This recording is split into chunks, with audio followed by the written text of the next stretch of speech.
Hey guys! Welcome to my third part of the Ender Game movie review, and this video contains spoilers, so if you haven't watched the movie yet, stop and check out the link below. My first video contains a synopsis for those of you who haven't watched the movie yet, and for those of you who have watched the movie, you can check out the link after finishing this video because it does contain a lot of my thoughts on ideas that drive the plot and just general food for thought that you can derive from the movie. So hopefully there's something there for you guys too. Now on with my review, and I hope you enjoy it. Now this is a movie that I did not think that I was really gonna like.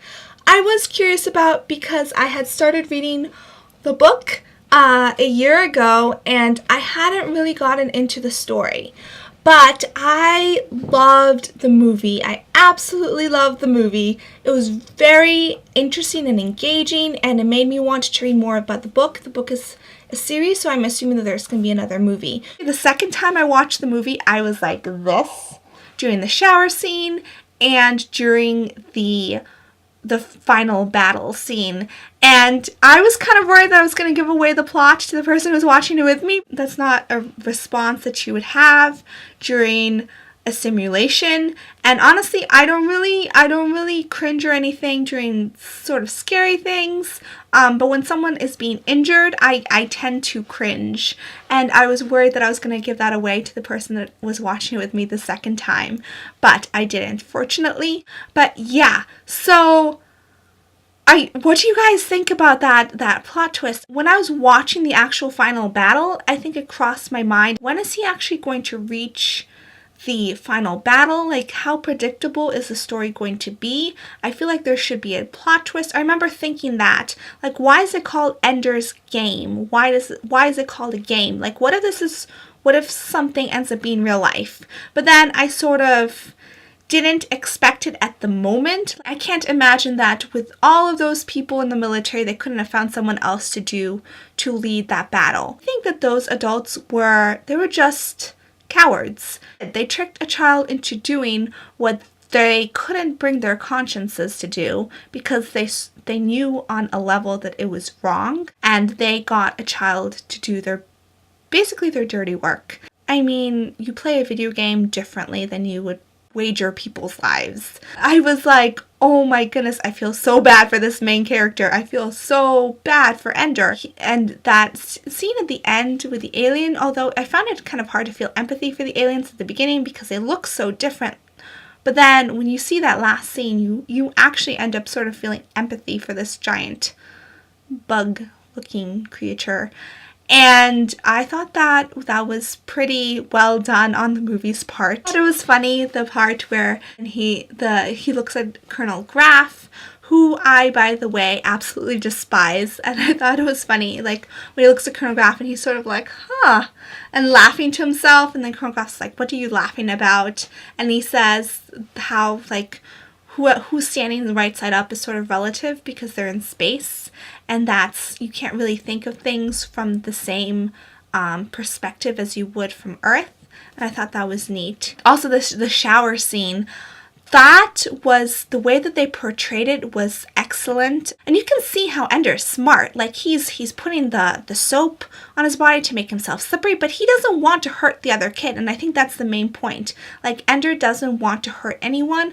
It makes him sort of a good, I don't know if you wouldn't call him a superhero, but a good hero character for teenagers or older kids to watch, because I think that he's a good role model hero, as opposed to some other heroes that just kind of end up killing a whole bunch of people and justifying it because those are the bad guys. Like, this movie really showed the ethical dilemmas and the thought processes. Asa Butterfield did an excellent job showing the main character's thoughts. Like, you could see the emotions on his face. I really like the scene where Ender doesn't answer the question. He relays the answer to the other two teammates, and that is one of the stepping stones to making him become a leader. I think that a lot of what distinguishes Ender as a leader can be seen in the beginning, where he is given his own dragon team, and he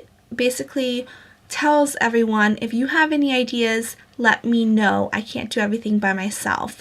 And that is the true mark of a leader. A true mark of a leader inspires others to be the best that they can be and doesn't just try to be on top of everyone. I actually really like the interaction between Ender and Bernard, where Bernard was essentially a bully at the beginning, and then once Ender had the power to make Bernard's life, like, he could have made Bernard's life a living hell once he had the power, but no, he chose to seek the goodness out in Bernard and bring him as part of the team. And I thought that was that showed true leadership from Ender's part. And Ender, as you see throughout the movie, he is a true leader because he learns how to use other people's strengths. He has an amazing ability to predict other people and to feel empathy for others, which, yes, I guess sort of makes him a good weapon, but it also makes him a good peacemaker, and you can really see that come into play. You can see that Ender really understands what Graf wants from him. So I don't think that he attacked that alien because he wanted to in the computer game. He did so because he understood what was wanted of him, and then you can see as the movie progresses, as the story progresses, he says, like, at one point, I don't want to play this game. Like, you're playing a game with me. I don't want to play.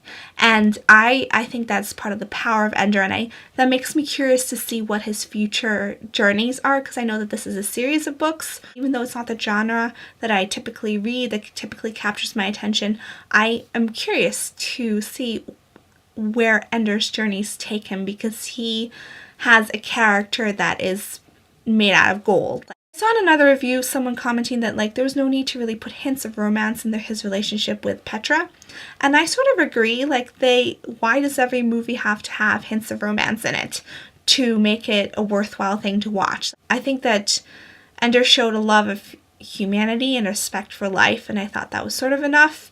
But I mean, I did like Petra. I did like the character Petra. I liked the compassion that she showed. So I did like that interplay. But I agree that it could have not have hints of romance, especially because they're so young. The relationship that I guess I liked the most was his relationship with his sister. How he chose to be like his sister rather than like his brother. How he wanted to do good, and he didn't really care about the impression that he gave others. He wanted approval, but then he wanted to do what was right as well, and he was torn between the two because, unfortunately, the leaders that were trying to get him to follow them, they didn't have the best intentions in mind, and he was stuck in a really difficult place. Unfortunately, in our society, oftentimes that might be the case where the people who should be leading us in the right direction are not. And I thought that his relationship with his sister sort of kept him grounded. So I thought that was really neat. And another character that I thought was brilliant was the psychologist, the lady who was supposed to assess Ender's mental state. I loved the way that she stood up to Colonel Graf, and she was like, no, this is wrong. Like, what you're doing is not right. She saw that it was not going in a good direction. Ender was being used, and what is the purpose of using one person to save a multitude? Because if you don't put any worth in one person, if one person's worth amounts to zero, a billion times zero is still zero. So that mentality doesn't work. It doesn't make sense. And I really applauded her character in the story, and I thought the actress did a really good job as well. Oh my goodness, and the formation, talking about cinematic effects, the formation, the battlefield, the simulation, like, that was amazing in that battle with those other two teams. The strategy that he used and the visual effects, I thought those were amazing. And visual effects don't always impact me that much in a movie. If the movie has cheesy effects like that, so I can ignore that sometimes.